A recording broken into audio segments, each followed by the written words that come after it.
오늘은 2021년 마지막 주일입니다. 우리 교회가 88년의 역사를 이어오면서 수많은 어려운 일들, 고난들, 환난들을 겪었지만 믿음으로 지키고 믿음으로 살아온 것을 생각할 때 하늘에게 감사하고 또 감사를 드립니다. 코로나로 인해서 그덕 2년 동안 우리 어려운 중에 있지만 그래도 우리가 믿음으로 살게 하시고 하나님의 축복 가운데 살아온 것을 생각할 때 또 감사를 드립니다. 그래서 이런저런 생각해 볼 때 감사할 때에 옆에 있는 분들에게 이런 축복의 말씀을 건네서면 좋겠습니다. 제 옆에 함께 있어 주어서 감사합니다. 한번 옆 사람에게 인사하시기를 바랍니다. 제 옆에 함께 있어 주셔서 감사합니다. 여러분 함께 앉아서 함께 예배 드리는 것, 함께 있어 준 것이 얼마나 감사한지 정말 감사하다라고 하는 겁니다. 교회들마다 이 코로나 때문에 10%고 또 20명이고 또 30%고 계속 끊임없이 모임을 자제받고 있는 그런 시대에 살고 있는데 그래도 우리가 함께 모여서 예배할 수 있는 것이 감사하고 또 여러분 곁에서 함께 믿음으로 살아갈 수 있는 것이 감사하다라고 하는 것을 생각하면서 다시 한번 진심으로 옆 사람에게 축복해 하시기를 바랍니다. 옆에 있어 주셔서 감사합니다. 영효원 시인이 쓴 이런 시가 있습니다. 이 가을이 지나 다시 겨울이라는 시가 있는데 시 내용이 이렇습니다. 떠나는 것을 알고 있습니다. 손끝에서 시린 바람이 불고 눈빛엔 차가움이 가득합니다. 언제나 함께 해주고 사랑해 줄 것만 같더니 훌훌 떠나버리는 것입니까? 이런 시인데 이 시의 내용은 무더운 여름이 지나가고 신선한 가을이 왔는데 가을인가 싶더니 곧 겨울이 왔다. 이런 의미의 시를 이야기하고 있습니다. 우리가 하늘을 돌아보면 이 시와 내용이 비슷하지 않겠는가 생각을 해봅니다. 어느 순간 봄인가 싶었더니 여름이 오고 여름인가 싶었더니 가을이 오고 가을이다 싶었더니 곧 겨울이 다가오고 우리가 한순간 이런 계절을 맞이하게 되었습니다. 자연의 계절은 1년에 365일로 다시 돌아오고 돌아옵니다. 자연은 작년에 피었던 꽃이 올해 또다시 핍니다. 아무리 추운 겨울 땅이 꽁꽁 얼고 나뭇잎이 다 떨어져도 그 나무에 또다시 꽃을 피우고 열매를 맺게 된다라고 하는 겁니다. 그런데 우리가 살아가는 인생은 딱 한 번밖에 없다는 거예요. 그래서 우리 인생을 누구 어떻게 말합니까? 일생이다라고 하는 거예요. 다시 돌아갈 수도 없어요. 다시 되돌릴 수도 없다라고 하는 겁니다. 한 번 지나가고 나면 추억에 남거나 후회할 뿐이지 다시 어떻게 살아보고 싶어서 살 수 있는 것이 아니라고 하는 거예요. 그래서 우리 인생은 딱 한 번밖에 살지 못하는 것이다 라고 하는 것을 말씀하고 있습니다. 지나간 시간을 잡을 수도 없고 지나간 일들을 돌이킬 수도 없습니다. 한 번 가버리면 다시 돌아오지 아니한다는 겁니다. 뒤로 한 발짝 갈 수도 없고 오직 앞으로만 뚜벅뚜벅 걸어가는 것이 우리 인생이다 이렇게 이야기하고 있습니다. 사랑하는 여러분, 하나님의 정해놓은 겨울이 찾아왔습니다. 오늘은 이 해 중에서 가장 추운 영하의 날씨가 되어졌고 또 차가운 겨울이 찾아왔습니다. 겨울이 오기 전에 나무들은 잎을 다 단풍에 지고 나면 낙엽에 져서 다 떨어집니다. 나무들이 낙엽에 지는 것은 바람 때문에 지는 것도 아니고 태풍이 불어서 지는 것이 아니라 나무들이 낙엽에 지고 그 낙엽에 떨어지는 것은 나무잎이 스스로 겨울을 맞이하기 위해서 준비하는 것이다 라고 하는 거예요. 그리고 그 나무들은 또 차가운 겨울을 지나며 새로운 봄을 맞이할 준비를 하고 있다라고 하는 것을 보게 되었습니다. 오늘 사도 바울은 인생의 마지막 시간을 보내면서 인생의 마지막을 두고 겨울이라는 단어를 쓰고 있습니다. 자연은 순차적으로 돌아옵니다. 봄이 되면 여름이 오고 가을이 오고 겨울이 옵니다. 또다시 겨울이 지나면 봄이 오고 여름이 오고 가을이 오고 또 겨울이 옵니다. 그런데 인생의 겨울은 나이와 상관없이 어느 한순간 갑자기 찾아올 수 있다고 하는 거예요.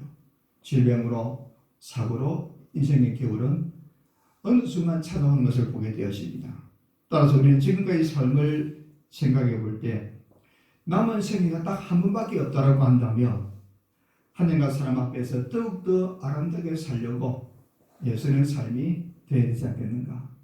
한 번밖에 없는 삶이기 때문에 우리 다니엘이 기도한 것처럼 열심히 살렸고 믿음으로 살렸고 결단하고 했던 그 고백처럼 끊임없이 우리가 더 믿음으로 살아가려고 애쓰고 고백하는 것이 있어야 되겠고 또 더 아름다운 삶을 살아가기 위한 마음가짐을 이 시간 가지 않는다는 겁니다. 오늘 본문에서 사도 바울은 로마 감옥에 두 번째 투옥되어졌습니다. 이제 그 상황으로 보아서 그의 인생이 얼마 남지 않았다는 것을 직감하게 되었습니다. 이제 그의 나이가 70이 넘었습니다. 나이가 많은 노인이긴 하지만 병들고 늙어서 죽어가는 것이 아니라 로마 감옥에 갇혀서 내년이 되어진 어느 시점인가는 분명히 내가 순교하겠구나 이런 직감을 가지게 되었다는 겁니다. 그래서 오늘 6절에 보니까 전제하고 가서 내가 벌써 부어지고 나의 떠날 시각이 가까워졌도다 라고 말씀합니다. 바울은 늙어 병들어 죽는 것이 아니라 전제하고 같이 들어졌다라고 하는 거예요. 전제. 하나님의 예물로 제물로서 자신을 들을 시간이 되었다라고 하는 겁니다. 그때가 가까워지고 있음을 말씀해 주고 있습니다. 바울은 차가운 감옥에서 육체적으로 큰 고통을 당하고 있기도 하지만 그는 인생의 겨울인 죽음의 문턱에서 자신의 삶을 우리에게 어떻게 살아가야 될 것인가를 교훈해 주고 있습니다. 사도 바울은 마지막 삶을 정해야 되는 그 순간에 그는 여러 가지를 생각을 하고 있습니다. 그는 세상에 떠날 때가 가까워졌음을 생각하고 그 마지막 순간에 사랑하는 제자 믿음의 아들 디모데가 보고 싶은 거예요.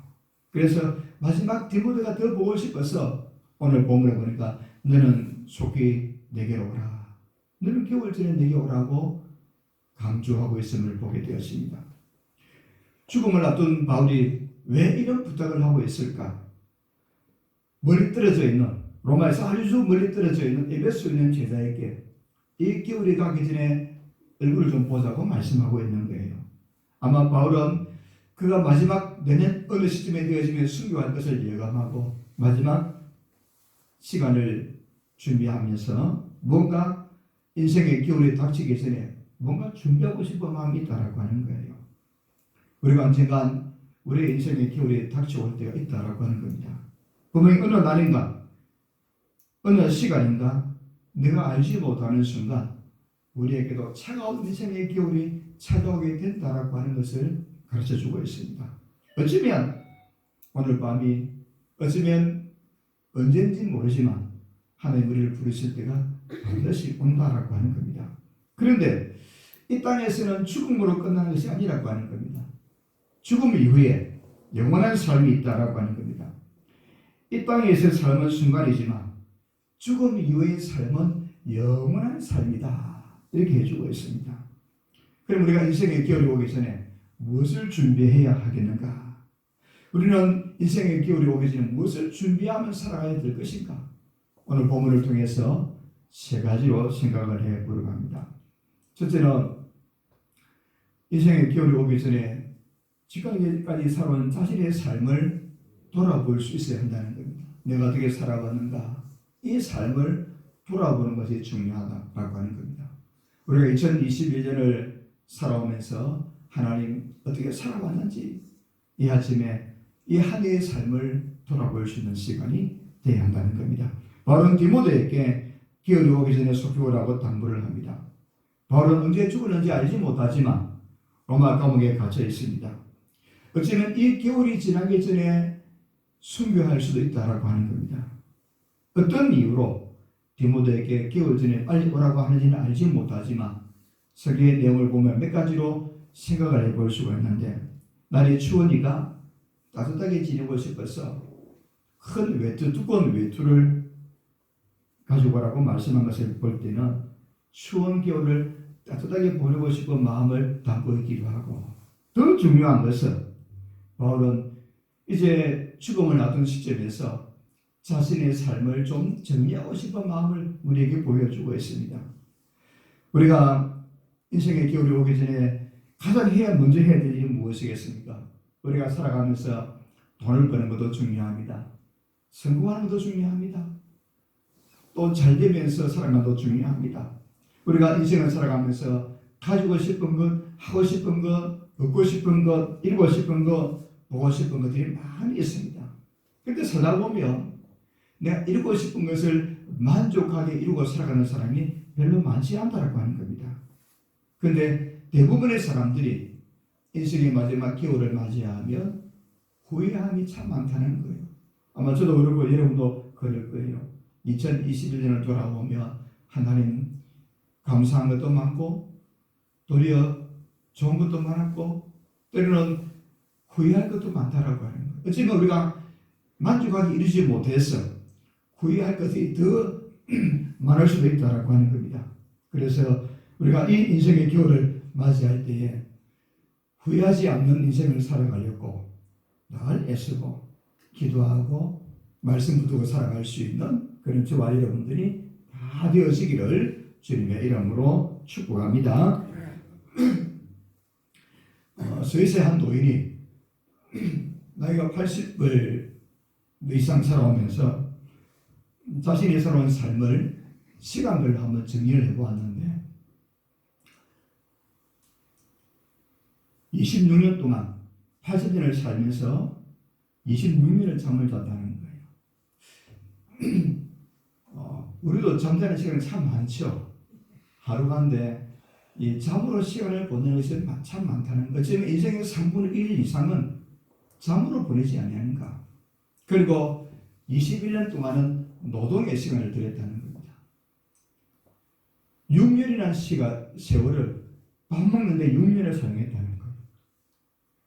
우리나라 사람은 좀 더 줄어들 거예요. 워낙 밥을 빨리 먹으니까. 유럽 사람들은 밥 먹는데 한번 앉으면 2시간, 3시간 뭐 그냥 앉으니까. 우리는 10분, 15분이면 끝나잖아요. 밥 먹는데 많은 시간을 소비했다는 겁니다.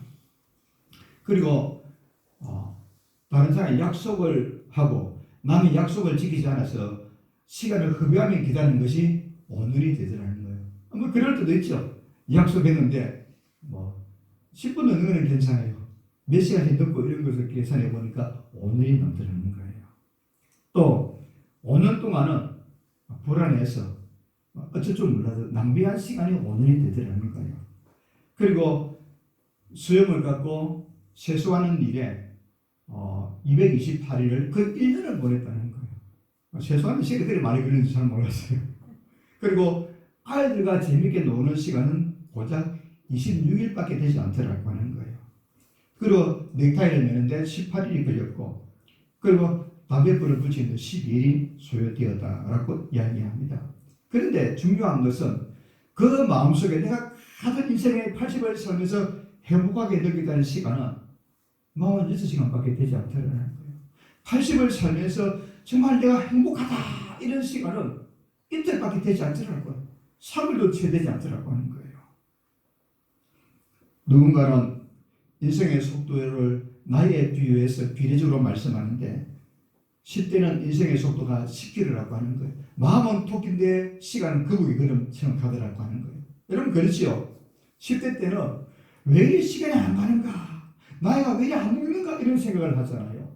근데 20대가 되면 어떻습니까? 20대가 되면 20km, 30대가 되면 30km로, 50대가 되면 50km로, 70대가 되면 왜 이리 빨리 가는지 몰라요. 그런 이야기를 하더라고 하는 겁니다. 여러분, 이게 빨리 흘러가는 시간들을 우리가 어떻게 보내고 있는가를 생각해야 됩니다. 우리가 70을 살고 80을 살아도 의미 있는 시간들이 많지 않더라고 하는 겁니다. 그래서 우리 인생의 겨울은 반드시 찾아옵니다. 주님이 우리를 부르실 날이 반드시 찾아옵니다. 이 겨울이 오기 전에 우리가 어떻게 살아가야 되겠습니까? 부끄럽지 않은 인생을 살아가야 됩니다. 주님이 부르시는 그날 쓸 때까지 부끄럽지 않은 인생을 살아가려고 몸부림치는 저와 여러분이 되어지기를 바랍니다. 부끄럽지 않은 삶을 살아서 영원한 삶을 준비할 수 있는 이런 은혜가 있으시기를 주님의 이름으로 축복합니다. 우리 이렇게 한번 합시다. 인생의 겨울이 오기 전에 주 앞에서 부끄럽지 않은 자로 영원한 삶을 준비합시다. 아멘. 우리가 주님이 부르시는 날이 반드시 오는데 그날 부끄럽지 않은 자로 서야 됩니다. 저도 그렇고 여러분 모두가 부끄럽지 않은 자로 서서 영원한 삶을 잘 준비해 갈 수 있는 이런 은혜가 있기를 다시 한번 주님의 이름으로 축복합니다. 두 번째는 우리가 인생의 길이 오기 전에 형제와 이웃의 관계를 돌아볼 줄 알아야 한다라고 하는 거예요. 하늘을 돌아보면서 형제와 이웃의 관계를 어떻게 하면 살아왔는가 돌아봐야 한다는 겁니다. 사람은 사회적인 동물이다 이렇게 말씀합니다. 이 말은 사람은 누구나 혼자 살 수 없다라고 하는 겁니다. 남자와 여자가 만나서 가정을 이루고 가정과 가정이 붙어서 이웃이 되어지고 이렇게 살아가는 것이 인생의 삶이다라고 하는 겁니다. 사람은 태어날 때부터 죽는 순간까지 누군가의 도움을 받아야 된다라고 하는 겁니다. 나 스스로 혼자 살아갈 수 없다라고 하는 겁니다.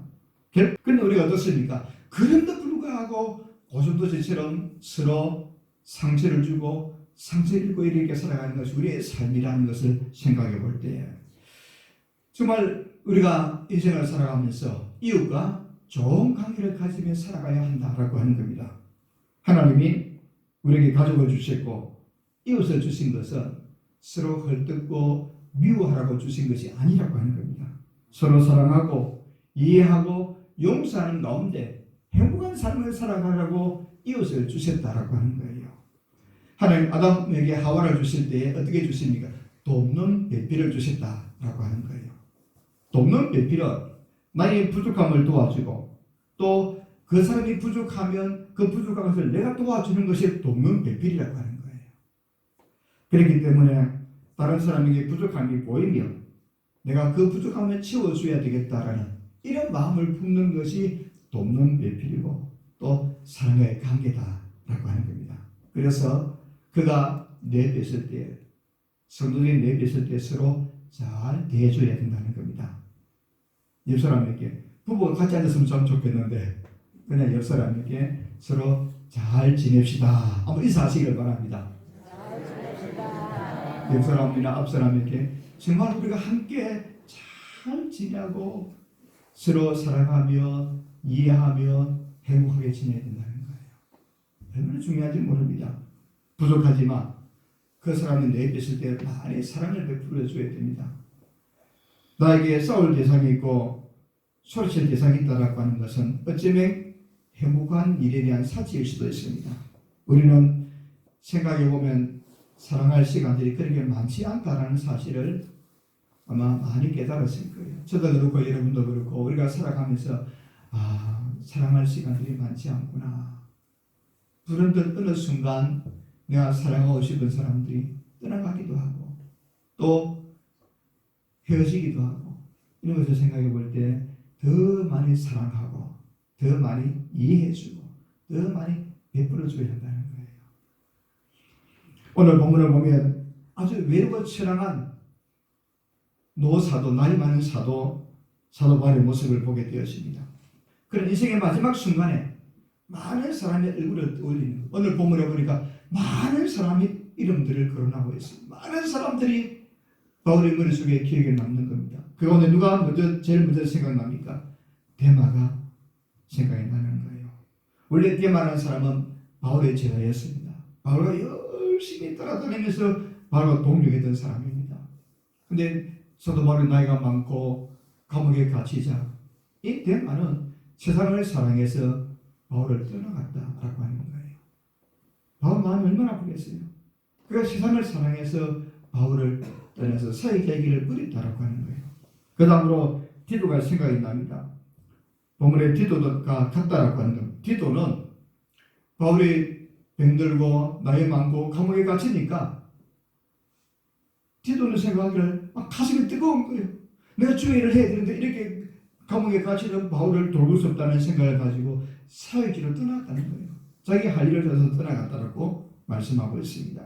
그리고 갈라디아로 간 그레스에게 또 자신에게 해를 많이 입혔던 구레 장수와 구레 세공업자 알레산더, 이런 사람들 저런 사람이 다 떠나가고 바울 곁에는 의사였던 누가만 있다라고 말씀해 주고 있습니다.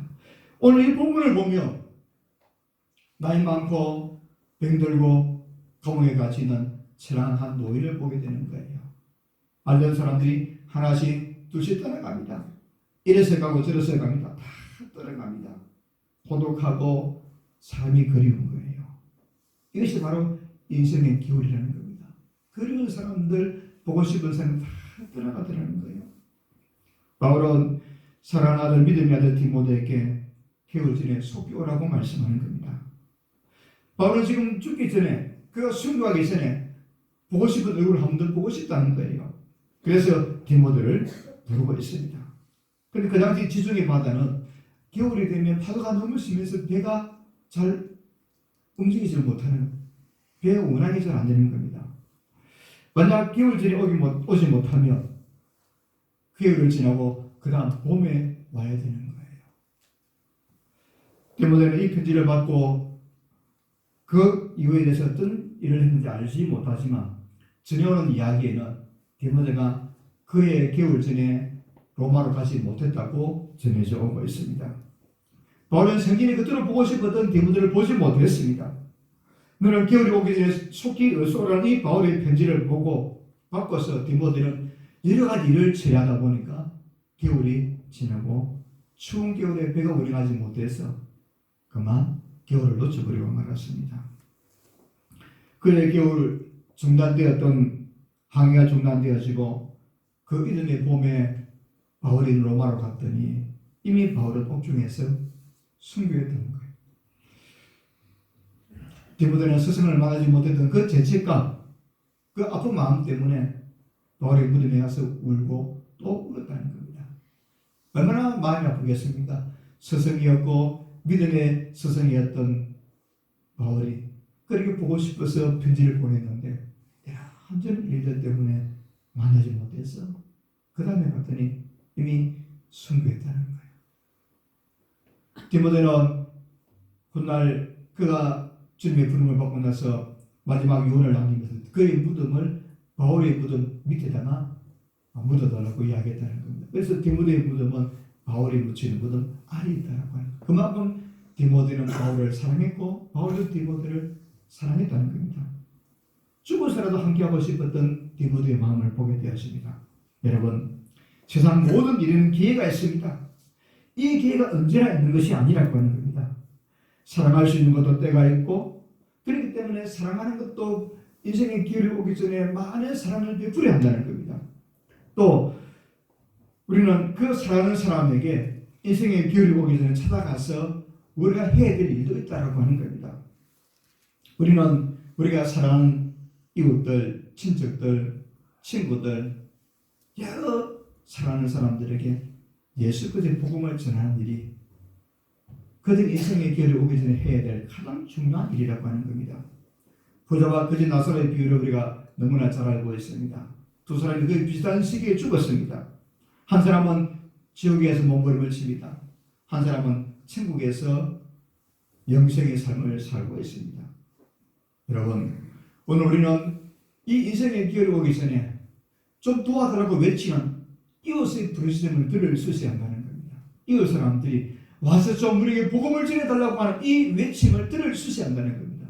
물론 세상 사람들은 마음을 잘 열지 않습니다만, 그러나 그들 영혼 속에는 어쩌면 우리에게 복음을 전해주시오라고 하는 이런 부르짖음이 있을 수 있다고 하는 겁니다.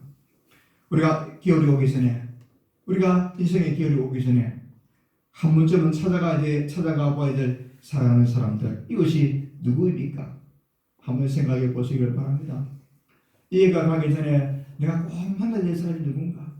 이해가 가기 전에 내가 꼭 누구에게 복음을 전하고 싶은데 누구를 찾아가서 복음을 전하고 싶은가?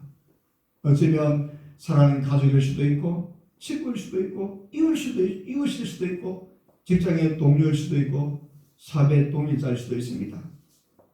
사랑하는 여러분, 이해가 가기 전에 내게 복음을 전해달라고 외치는 사람이 혹 있지 않느냐?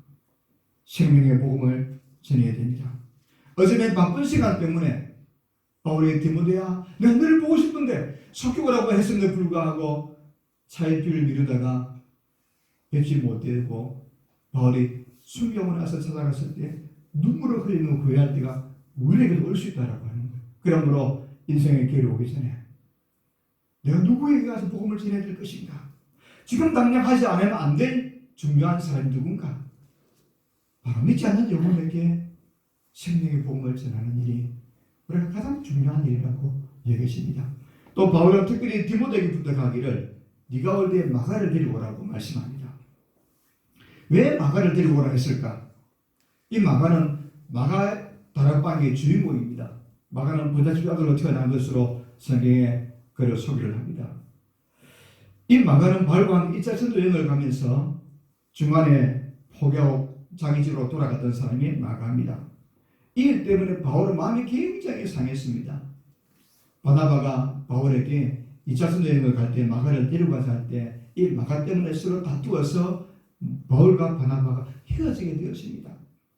바울은 생각하기를 저 애물단지 같은 마가, 그래 생각했던 이 마가가 훗날 돌이키고 열심히 됩니다. 충성스러운 사람으로 살게 됩니다. 헌신된 사람으로 살게 됩니다.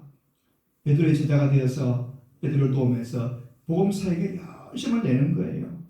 이제 바울은 감옥에 갇혀서 마지막 순교가 다가옴을 생각할 때 마가가 떠오르는 거예요. 마가의 얼굴이 그리워지는 거예요. 어떤 얼굴입니까? 마가에게 험한 소리를 했던 마가의 바울이에요. 험한 소리를 했고 또 주의 사역에 방해꾼 장애물이라고 생각했던 것이 바울이 마가에게 더 많은 거예요. 그래서 바울은 마지막 순간에 이 말을 꼭 하고 싶은 거예요.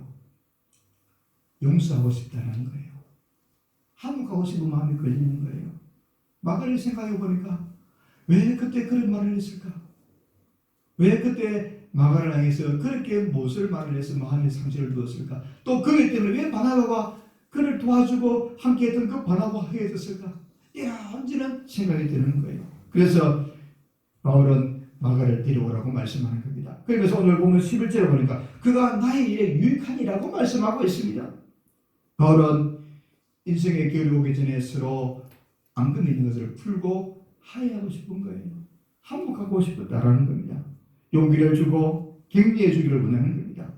여러분, 인생의 기회를 오기 전에 우리가 꼭 해야 될 것은 서로 풀어야 될 사람은 풀어야 한다는 겁니다. 사랑하는 여러분, 2021년을 지나오면서 혹 저 때문에 여러분의 마음이 상했으며 이 아침에 푸시기를 바랍니다.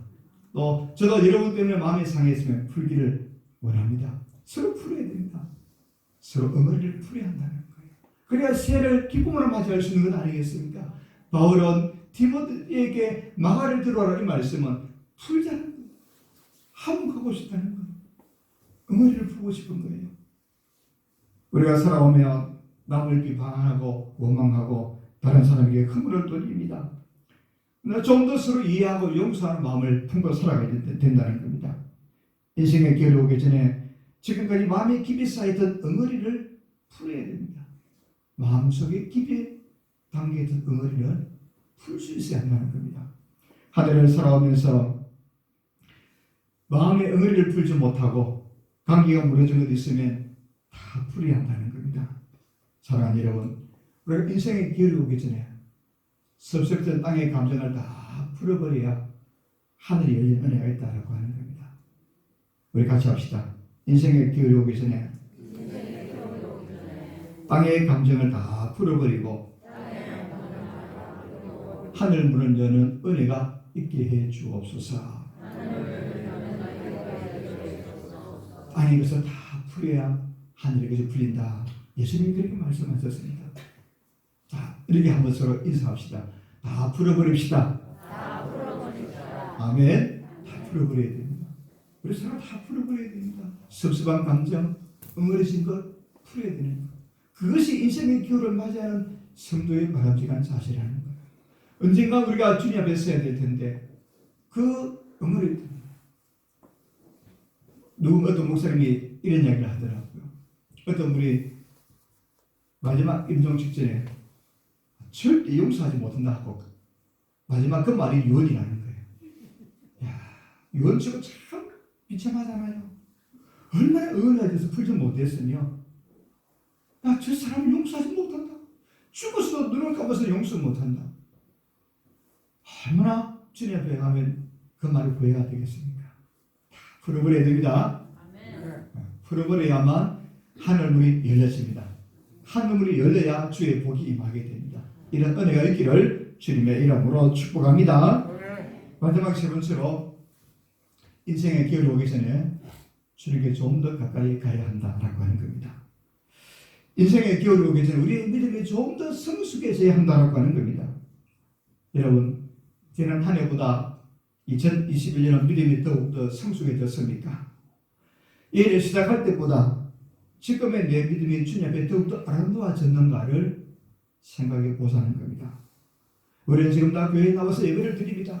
함께 예배를 드리고 있습니다. 교회에 나왔다 해서 다 주님께 가는 것은 아닐 수 있다라고 하는 겁니다.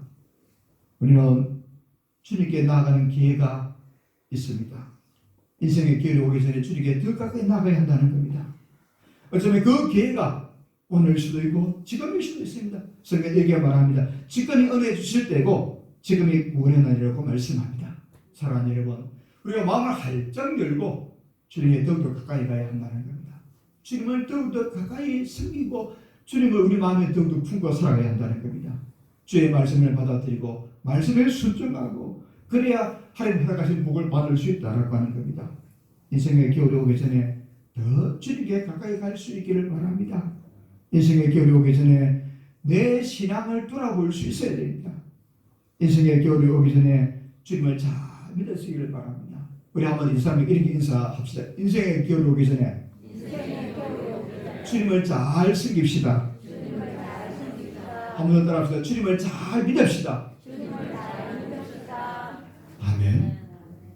우리가 언젠가 주님을 써야 되는데 이에도 마지막 줄이 있는 것처럼 우리 인생도 마지막이 있습니다. 주님을 믿음으로 잘 살아가고 장로님이 기도한 것처럼 5달란트 받은 종과 같이 충성의 종아, 이거 지금의 충성했으니 칭찬받나. 그럼 우리가 삶이 되어야 된다는 겁니다. 믿는 것에도 기회가 있습니다. 잘 믿고 제대로 믿어야 됩니다. 내 신앙에 열심이 없었다면 인생의 기회를 오기 전에 열심을 내야 된다는 겁니다. 그렇지 않으면 막상 인생의 기회가 왔을 때 불행함을 맞이하게 된다는 겁니다. 모든 일에는 기회가 있습니다. 해야 할 때가 있습니다. 세월이 참 빨리 지나간다는 겁니다. 가정의 기회가 올 수도 있습니다. 서로 귀한 줄 알고 아끼고 사랑하고 존경할 수 있기를 바랍니다. 가정의 기회가 올 수도 있습니다. 주를 위해서 봉사하는 일에도 기회가 올 수 있습니다. 언제나 봉사할 수 있는 것이 아니라고 하는 거예요. 언제나 봉사할 수 있는 것이 아닙니다. 예배의 기회이 오기도 합니다. 항상 예배에 참석할 수 있는 것이 아니라는 거예요. 건강이 허락지 못하면 예배 드릴 수 없는 거예요. 예배도 기회가 있습니다. 인생의 기회이 오면 하고 싶어도 할 수가 없다라고 하는 겁니다. 기회이 오기 전에 믿음과 소망과 사랑으로 더 열심히 주님 앞에 봉사하고 섬기며 살아갈 수 있기를 바랍니다. 그래서 인생은 꼭 한 번 주어지기 때문에 일생이라고 말씀하는 겁니다. 이 세상 길은 마음만 먹으면 돌아갈 수도 있습니다. 가다가 중도에 포기할 수도 있습니다. 인생은 연습도 없고 시행착오도 없습니다. 한 번 지나가고 나면 다시 돌아오시는 것이 인생이다, 이렇게 말씀합니다. 사랑하는 여러분, 기회가 있을 때 좋은 일을 많이 할 수 있기를 바랍니다. 한번 서로 이렇게 옆 사람에게 축복하시기를 바랍니다. 기회가 있을 때 좋은 일, 선한 일, 숨쉬는 일 많이 하시기를 바랍니다. 아멘. 기회가 있을 때 사랑하고 헌신하고 충성하고 봉사해야 됩니다. 기회는 순간이라고 하는 겁니다. 우리가 원하든 원치 않던 인생의 기회는 반드시 찾아옵니다.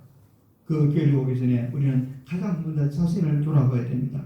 내가 머물던 자리, 내가 살았던 삶의 자리가 아름다워야 한다는 겁니다. 한순간을 살더라도 가족과 이웃들에게 부끄럽지 않은 삶을 살아가려고 애쓰고 몸부림치는 저와 여러분 되어지기를 바랍니다. 또 인생의 기회를 오기 전에 형제와 이웃의 관계를 돌아보고 다 풀어버리며 살아가야 한다는 겁니다. 무엇보다 인생의 기회를 오기 전에 주님 앞으로 더 가까이 가야 한다는 겁니다. 이 땅에서 삶을 마치고 그 이후에 있을 영원한 천국에서 상급을 위해서 또 우리 자녀들의 바른 신앙생활을 위해서 우리가 먼저 주께 가까이 가야 한다는 겁니다. 우리의 믿음이 후손들이 흠모할 만한, 후손들이 자랑할 만한 믿음의 삶을 살아가야 한다는 겁니다. 마지막 주일이듯이 내 인생의 마지막 날이 있습니다. 우리의 헌신과 사역도 마지막이라는 사실을 꼭 기억해야 됩니다. 마지막으로 인생의 결이 오기 전에 하나님과 사람들에게 감동을 주는 멋진 일들을 많이 만들어가야 됩니다. 사랑하는 여러분, 인생의 결이 오기 전에 우리의 삶이 아름다운 흔적을 남기고 사랑과 관계 속에서 화목하고 용서하고 또 다른 사람에게 멋진 감동을 줄 수 있는 그런 삶을 살아서 주님 앞에 섰을 때 칭찬과 상급과 멸류관을 풍성히 받는 우리 모두가 되기를 주님의 이름으로 축복합니다.